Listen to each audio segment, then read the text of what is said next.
नमस्कार, आदाब, सत श्री अकाल, जय हिंद और वंदे भारत। आज हम झारखंड के धनबाद डिस्ट्रिक्ट के निरसा के एक ब्लॉक में आज हम मौजूद हैं। यहाँ पर अनमोल रथ के नाम से एक ब्रांड की मैन्युफैक्चरिंग यूनिट खुली हुई है। आज हम आए हुए हैं उसी जगह पे जहाँ पे ये मैन्युफैक्चरिंग हो रही है। आज मैं इनके डायरेक्टर मिस्टर सुरेश कुमार जी हैं, मैं इनसे और इनके साथ हैं सेल्स में हेड राकेश सिन्हा। इनसे हम बात करते हैं कि इन्होंने झारखंड के जो धनबाद डिस्ट्रिक्ट और वेस्ट बंगाल के 7 किलोमीटर की दूरी बर्धमान डिस्ट्रिक्ट में ये मैन्युफैक्चरिंग यूनिट या खुली हुई है। इनसे जानते हैं कि यहाँ इन्होंने क्यों ऐसे जगह पे खोला हुआ है, क्योंकि थोड़ी सी साधन की कमी है और इस जगह पे ये क्या एम लेकर इस मौजूद है। आइए हम जानते हैं सुरेश कुमार जी से। नमस्कार सर जी। नमस्कार, मैं सुरेश कुमार, अनमोलिया कॉरपोरेट का ऑनर। मैं जैसा कि दीपक जी आज आए हैं, हमसे मिल रहे हैं और इनका ये मानना है, ये पूछना चाह रहे हैं कि मैंने ये छोटे से जगह पर ई रिक्शा का मैन्युफैक्चरिंग का काम क्यों शुरू किया। मैंने इस एम और मकसद को लेकर इस काम को शुरू किया है। ये हमारा जो एरिया है पूरी तरह से रूरल एरिया है। यहाँ पर किसी भी तरह के कल कारखाने बहुत कम मौजूद हैं। जितने भी कारखाने हैं, अधिकतर कारखाने यहाँ कोयला बेस्ड है, क्योंकि हमारा क्षेत्र कोयले का उत्पादन करता है और यहाँ के लोगों को तरह तरह के प्रदूषण से हमेशा जूझना पड़ता था। मैंने काफ़ी दिनों तक मार्केट में सर्वे किया, देखा कि नहीं, यहाँ के लोगों को कुछ ऐसा मैं करूं ताकि यहाँ के लोगों को प्रदूषण भी ना हो और अच्छा स्वास्थ्य मिले और अपना रोज़गार भी जीवन यापन कर सकें। और जैसा कि मैं यहाँ के लोकल डीलरों से भी मिला, जितने भी ई रिक्शा डीलर्स थे सारे अपने ई रिक्शा जो हैं कि दिल्ली, कलकत्ता और जगहों से लाते थे, जिससे कारण उनका ट्रांसपोर्टेशन का जो कॉस्ट था काफ़ी हद तक ज़्यादा पड़ता था, जिसके कारण वो अपने ई रिक्शा को काफ़ी अधिक दामों में यहाँ के लोगों को, इंड यूज़र्स को दे पाते थे। मैंने ये सारा सर्वे करके मैंने सोचा क्यों ना अपना एक मैन्युफैक्चरिंग यूनिट यहाँ खोलूँ और लोगों को अच्छा रोज़गार के साथ साथ यहाँ के डीलरों को कम और उचित मूल्य पर और अच्छी गुणवत्ता के साथ ई रिक्शा में यहाँ के लोगों को प्रोवाइड करूँ। जहाँ तक अच्छी गुणवत्ता की बात है, मैंने इम्प्लीमेंटेशन देखा और उसमें इम्प्लीमेंटेशन किया अपने ई रिक्शा में। मैंने दिल्ली घूमा और गुजरात वगैरह सभी जगह जाने के बाद मैंने देखा बहुत सी ई रिक्शा कंपनियां जो हैं रिक्शा तो बना रही हैं, लेकिन क्या है कि उसके अंदर के इंटरनल पार्ट्स में वो कॉम्प्रोमाइज़ कर देती हैं। मैंने सोचा कि नहीं, मैं अपने देश में स्वदेशी निर्मित जितनी भी सामान है ई रिक्शा के, जैसे मोटर हो गया, डिफरेंशियल हो गया, वायरिंग हो गया और क्या जितनी भी टेक्निकल चीज़ें हैं और इलेक्ट्रॉनिक पार्ट्स हैं, एक्सीलेटर से लेकर सारे चीज़, मैं भारत में निर्मित चीज़ों का उपयोग करता हूं और अपने ई रिक्शा को असेंबलिंग में उन्हीं का यूज़ करता हूं और हमें इतना अच्छा उसमें रिज़ल्ट मिला कि मैं अपने डीलर्स को 1 साल से भी ज़्यादा समय तक का मैं उन्हें वारंटी गारंटी दे सकता हूं और हमारे डीलर को इसमें काफ़ी खुशी मिली है। ये सोचकर मैंने ई रिक्शा का उत्पादन किया। आपने ये मैन्युफैक्चरिंग यूनिट कब से शुरू की है? मैंने 2016 में यहाँ अपना मैन्युफैक्चरिंग का प्लांट लगाया और उस समय से मैं अभी तक कंटिन्यू कर रहा हूँ अपना काम। आपकी कंपनी का मेन नाम क्या है? हमारे कंपनी का मेन नाम है अनमोलिया कॉरपोरेट और हमारे ब्रांड का नाम है अनमोल रथ।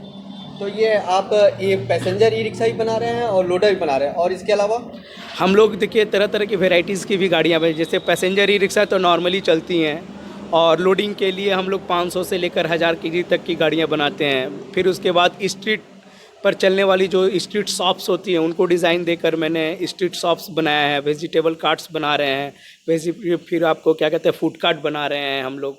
इस तरह के मछली वगैरह, डेयरी वगैरह के लिए भी हम लोग कर रहे हैं। इंडियन पोस्ट ऑफिस में जो गाड़ियाँ डिलीवरी करती हैं डाक लोकल एरिया में, उस रिलेटेड भी गाड़ियाँ हम लोग बंद बॉक्स का बना कर देते हैं लोगों को। मतलब एज ए कस्टमाइज आप बना के लोगों को प्रोवाइड करा रहे हैं? जी, जैसा हमारे डीलर की तरफ से हमें रिक्वायरमेंट आता है कि हमारे कस्टमर को इस तरह की गाड़ियों का रिक्वायरमेंट है, हम उस तरह की गाड़ियाँ कोशिश करते हैं कि बना के यहाँ के लोगों को मुहैया करा सकें। अच्छा, आपने ये जो निरसा ब्लॉक है, आपने अब तक कितने निरसा ब्लॉक या डिस्ट्रिक्ट धनबाद और या झारखंड में डीलर बना चुके हैं और उनको अभी तक कोई परेशानी?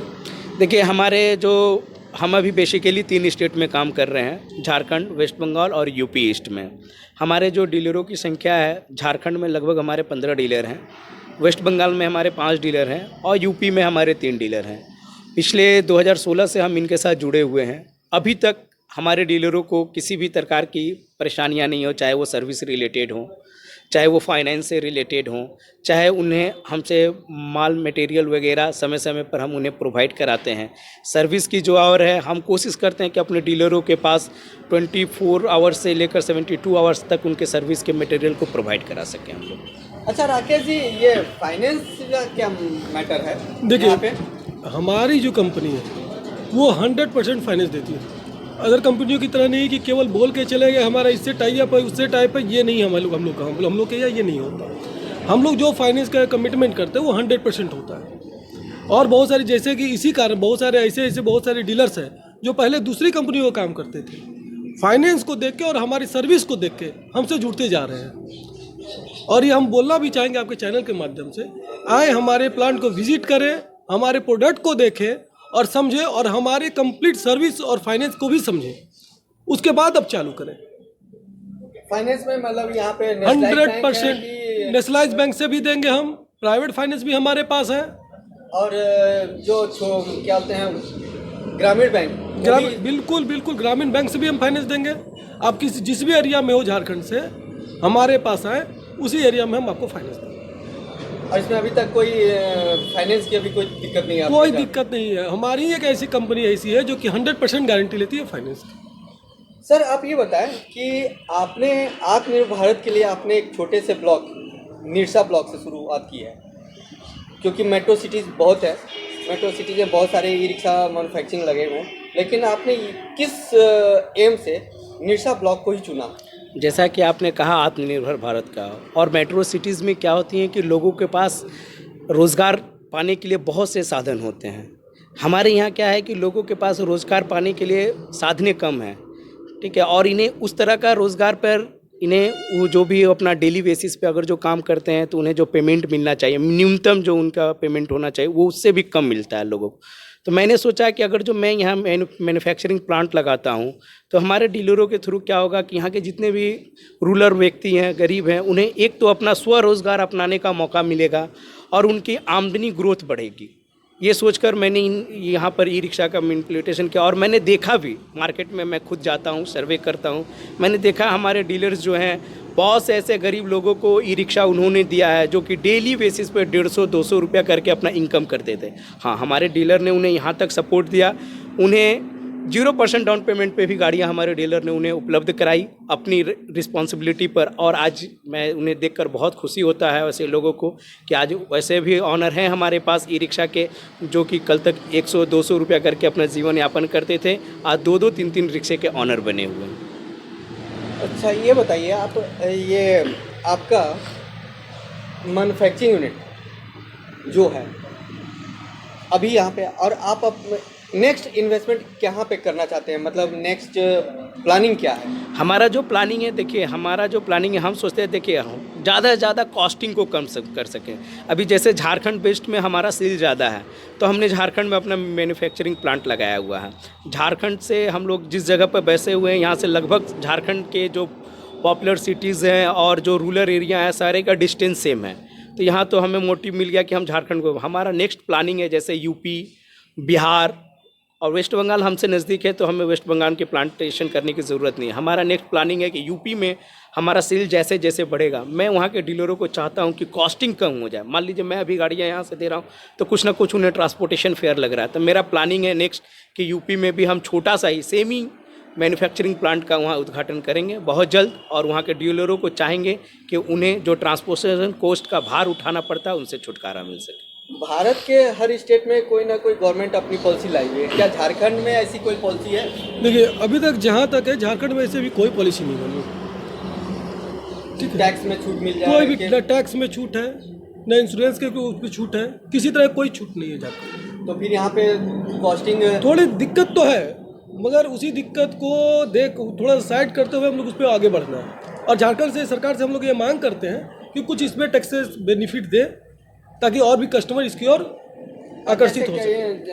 आपके छत्तीसगढ़ है, यूपी है, दिल्ली है, सबने अपने अपने स्तर पे इलेक्ट्रिक व्हीकल को प्रमोट करने के लिए टैक्स पे छूट दी हुई है। देखिए, जैसे कि आपने बोला झारखंड सरकार के पहले, झारखंड सरकार में अभी तक इलेक्ट्रिक व्हीकल से रिलेटेड लोगों को किसी भी प्रकार का जो भी सब्सिडीज़ का स्कीम होता है वो अभी तक प्रोवाइड नहीं किया गया है, जिससे कारण क्या होता है कि गरीब लोगों के स्तर को यहाँ क्या होता है, बैंकों से फाइनेंस तो हो जा रही है लेकिन डाउन पेमेंट का लफड़ा आ जाता है। बैंक जो है कि मान लीजिए कि अगर जो हमारी गाड़ियाँ का कीमत के हिसाब से बैंक 30,000 40,000 का डाउन पेमेंट का मांग कर देती हैं, तो गरीब स्तर के लोगों को उतना पैसा जुटाने में थोड़ा समय लग जाता है। वो तो हमारे डीलरों का योगदान है कि वो अपने स्तर पे उन्हें रिलीफ देते हैं, काम देते हैं। लेकिन मेरा झारखंड सरकार से मानना है कि अगर जो इसमें पहल करती है सरकार ईवी के तरफ, ई रिक्शा में और भी जितने भी ईवी व्हीकल्स हैं उनमें अगर जो गवर्नमेंट अपने तरफ से कुछ डिस्काउंट दे, सब्सिडी दे, गरीबों को रूरल एरिया में सपोर्ट करे, बांटे, कुछ भी करे, जैसा कि हम देखे हैं वाराणसी में गवर्नमेंट की तरफ से बांटी गई है रिक्शा, दिल्ली में रिक्शा बांटी गई है, छत्तीसगढ़ में अभी सब्सिडी का स्कीम चल रहा है, न्यू दिल्ली में भी सब्सिडी की स्कीम चल रही है। और जो गवर्नमेंट उस तरह के स्कीम लेके, हमारा झारखंड जो है कि पूरी आदिवासी क्षेत्र है, यहाँ पर गरीबी बहुत स्तर तक है, यहाँ पर लोगों को खेती छोड़कर अदर किसी भी प्रकार का रोज़गार करने का मौका नहीं मिलता है। या तो वो कोयला की चोरी करें, तो भाई किसी को चोर बनाने से बढ़िया है कि क्यों ना हम उसे आत्मनिर्भर बनाएं। इसलिए हम झारखंड सरकार से ये अनुरोध करते हैं कि ईवी में वो आएँ, अपना पहल करें और यहाँ के लोगों को सब्सिडी मुहैया कराएं और कम से कम रेट पर यहाँ के लोगों को ई रिक्शा में, और हम जैसे मैन्युफैक्चररों को राहत दी जाए। तरह तरह की टैक्सेस हैं, जैसा कि उत्तर प्रदेश में हम देख रहे हैं कि गवर्नमेंट वहाँ के मैन्युफैक्चरर्स को जो कि टैक्सेस पे राहत दे रही है। हम चाहेंगे कि गवर्नमेंट, हम लोग यहाँ प्लांट लगाते हैं छोटा छोटा, तो हमारी भी झारखंड सरकार यहाँ पर हमें टैक्सेस में बेनिफिट दे ताकि हम लोगों को बेनिफिट दे सकें। बस सरकार से हमारी यही मांग है। बहुत बहुत धन्यवाद आपका, हमारे चैनल के माध्यम से आपने अपनी बात रखी, आपका बहुत बहुत शुक्रिया। धन्यवाद दीपक। हम जिस जगह पे उपस्थित हैं, ये धनबाद के निरसा ब्लॉक में, ये मात्र धनबाद से 35 किलोमीटर की दूरी पर और वेस्ट बंगाल के वर्धमान डिस्ट्रिक्ट से 7 किलोमीटर की दूरी पर हम यहाँ पे मौजूद हैं। और ये एरिया ऐसा है, रूरल एरिया, कि यहाँ पे न तो सिर्फ कोयले का ही निर्माण हो रहा है, कोयले का खान है जिसको कहते हैं, तो कोयला ही यहाँ पे मेन है, लेकिन अदर रोजगार योजना नहीं है यहाँ पे।